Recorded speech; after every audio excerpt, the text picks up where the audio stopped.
Semua kebenaran gereja awal telah dimusnahkan sama seperti yang diramalkan dalam buku Daniel bab 7.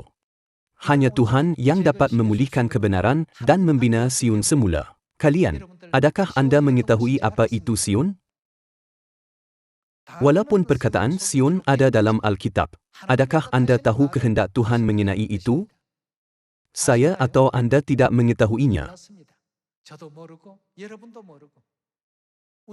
Jika Tuhan tidak datang ke bumi ini, kita terpaksa menunggu saat kebinasaan. Mujurlah, pada akhir zaman, Tuhan sendiri datang dan mengajar kita jalan-jalannya di Sion. Tuhan memulihkan semua hukum perayaan yang telah dimusnahkan dan dimansuhkan, dan membimbing kita ke kerajaan syurga. Siapakah yang memenuhi semua perkara ini menurut ramalan? Bapa Syurgawi Kristus Ahn Sang Hong. Jika Bapa Ahn Sang Hong tidak datang ke bumi ini, tiada orang akan mengenali Ibu Syurgawi. Semua kerja penyelamatan akan berakhir, tanpa sesiapa pun mengetahui kebenaran ini. Namun, Dia datang dan mengajar kita segala-galanya. Ia mengajar kita tentang jalan-jalannya. Lalu, apakah yang Tuhan ajarkan kepada kita? Tuhan menetapkan kebenaran pada masa gereja awal. Namun, syaitan memusnahkannya. Jadi Tuhan datang dan memulihkan kebenaran untuk kita. Tuhan memulihkan semua perjanjian yang Dia buat dengan manusia, termasuk Paskah, 7 perayaan dalam 3 kali, dan hari Sabat. Hanya siapa yang dapat melakukan kerja ini? Hanya Tuhan. Walaupun begitu, sesetengah orang berkata, ia tertulis dalam Alkitab. Saya juga dapat melakukannya dengan membacanya. 66 buah buku Alkitab ialah rahsia yang dapat kita sedari dan ketahui, hanya apabila Tuhan datang ke bumi ini dan mengajar kita.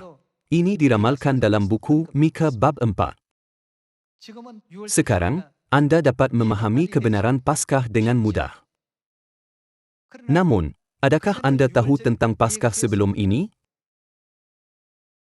Pada masa lalu, Anda mungkin berfikir, kita hanya perlu mempercayai Yesus dan salib. Haruskah kita belajar sebanyak itu? Itu terlalu rumit. Namun, sekarang, kerana Anda telah belajar tentang perayaan seperti Paskah dan perayaan roti tidak beragi, nampaknya sangat mudah. Jika Tuhan tidak datang ke bumi ini dan mengajar kita ajaran-ajarannya, Sion tidak akan ditubuhkan, dan tiada orang dapat memulihkan 7 perayaan dalam 3 kali Tuhan. Jadi, siapakah yang dapat menubuhkan Sion, kota perayaan Tuhan? Hanya Tuhan yang dapat menubuhkan Sion, bukan manusia. Tuhan membenarkan kita memahami bahawa Dialah yang menubuhkan Sion. Oleh itu, kita harus dapat mengenali Dia yang menubuhkan Sion. Hari ini, ada banyak Kristus palsu dan nabi palsu di sekeliling kita. Kita harus dapat membezakan mereka. Adakah mereka menubuhkan Sion?